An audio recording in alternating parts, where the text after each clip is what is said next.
Yeah, so I was 2 years from my first accident, and had actually started riding again, and um, was kind of trying to figure out next steps.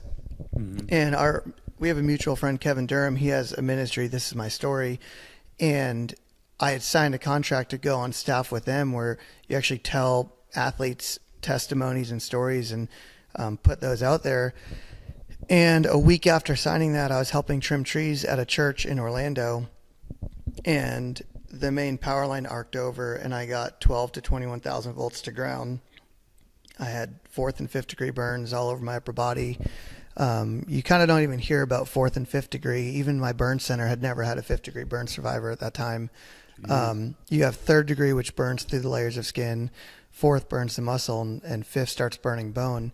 And typically, when you start burning bone, it has destroyed all the muscle between the skin and the bone. So if you can't remove it quickly, you're filling your muscles when your blood flows through them.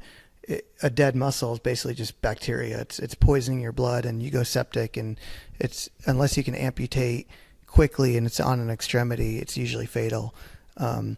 So to kind of bring you into that world, Bobby Jean was there at the scene. She was pregnant with our first, with Justice, and she said you could see my left rib cage and sternum and clavicle bone exposed, and then it was just muscle hanging out. There's no skin left. And she said she really didn't see how I could go from whatever I looked like to ever being like a human again.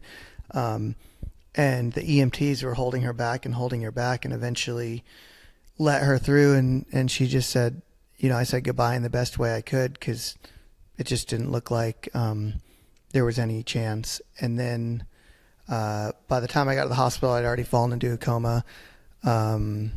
First surgery that they said we'll know if we can save him in a couple hours. 8 hours later, it still wasn't looking good. And really, when I woke up, Dr. Smith, my head surgeon, he kind of cleared the room, and this was a couple weeks later. And he said, Matt, the gift you're getting that nobody gets is you're getting the opportunity to say goodbye. He said, you've had tremendous muscle loss. We've removed your pectoral majors, a lot of your upper arm muscle. We're doing surgeries every day to remove and debride dead muscle, but you're right on the verge of what's going called septic. And when that happens, you're going to have a few hours probably to live. So I prepared my living will. I planned my funeral so Bobby Jean wouldn't have to. I registered it with the state, my living will. And I just kind of, at that time, like, living wasn't really on the table.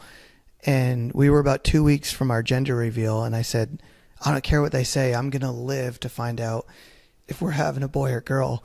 And I just kind of, like I said, I hit this point where I'm like, Lord, this isn't the end of the story. And I don't know if I have a couple days or a couple hours or a couple weeks, but I know the end of my story. And I didn't want people to say, you didn't want to know Matt at the end. He was scared. He was different.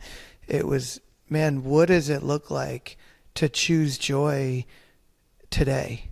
What does it look like to find special moments today, whether it's conversations with my nurses and doctors, my family and friends? And I want to be me right to the end. And I kind of waited to die and never did.